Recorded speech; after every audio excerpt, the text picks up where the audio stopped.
Menjual nama besar aktor Hollywood untuk menaikkan hype film tersebut, khususnya untuk film lokal, sebenarnya strategi yang menarik. Tapi justru kalau salah-salah eksekusi, film itu malah jadi cercaan karena dirasa membohongi publik. Film yang bakal aku review ini dari posternya aja sebenarnya terlihat seperti membesarkan sang aktor Hollywood tersebut. Tapi disayangkan, under my expectation. Loh, berarti filmnya jelek dong? Eits, santai, jangan menilai terlalu cepat. Film bergenre action ini mungkin bisa jadi opsi terbaik kawan-kawan buat ditonton selagi di rumah aja. So, ini dia review singkat film No Surrender.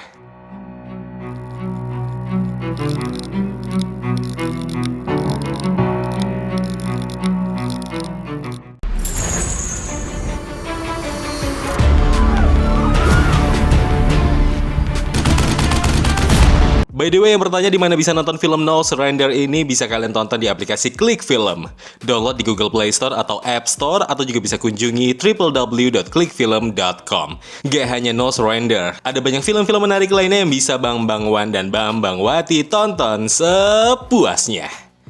Mengisahkan para prajurit Inggris yang akhirnya ditahan karena tindakan pemerkosaan yang mereka lakukan oleh seorang gadis. Sementara itu, Jenderal Frank Adams dari kelompok tentara Inggris menuntut agar para tahanan itu diserahkan kepadanya. Tapi sayangnya, Jenderal Yusuf menolak. Hingga akhirnya tentara Inggris memblokir kantor polisi Mesir tersebut. Konfrontasi sengit Jenderal Yusuf dan sisa tentara Mesir lainnya dengan para prajurit Inggris pun terjadi. Oh iya, for your information, film ini aslinya menggunakan bahasa Mesir dan bahasa Inggris, tapi versi internasionalnya didubbing ke bahasa Inggris.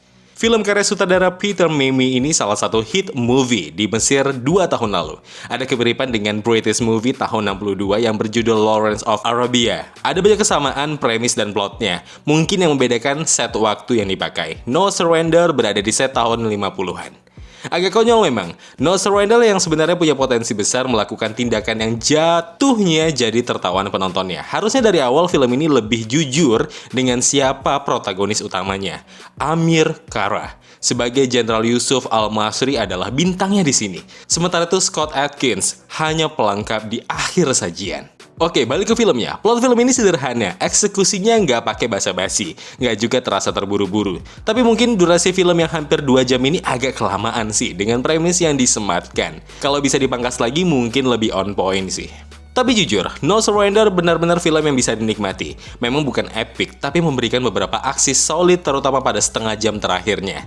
Aku nggak begitu banyak referensi film Mesir yang over the top. Yang bisa kusimpulkan, No Surrender ini adalah film aksi yang penuh misteri. Plot hole emang hal yang paling mengganggu. Kemudian pengembangan karakter yang dirasa tidak banyak digali.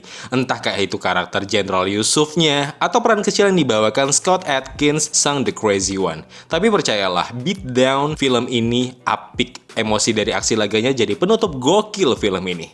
Pada intinya, No Surrender adalah film yang sederhana. Andai jika film ini menggunakan bahasa asli Mesir saja dengan translate Inggris atau Indonesia, setidaknya itu bisa membuat film ini begitu tampak pede untuk pasar internasional.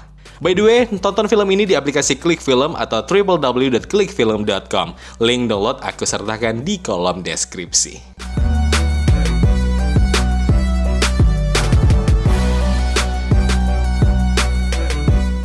Ya kawan, itu dia review singkatku untuk film No Surrender. Terima kasih telah menonton video review ini. Jangan lupa klik tombol like-nya kalau kalian suka, klik tombol dislike kalau tidak suka.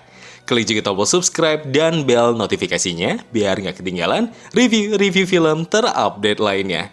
Kalau begitu aku Zain pamit undur diri, jaga kesehatan, tetap positif dan jangan lupa bahagia.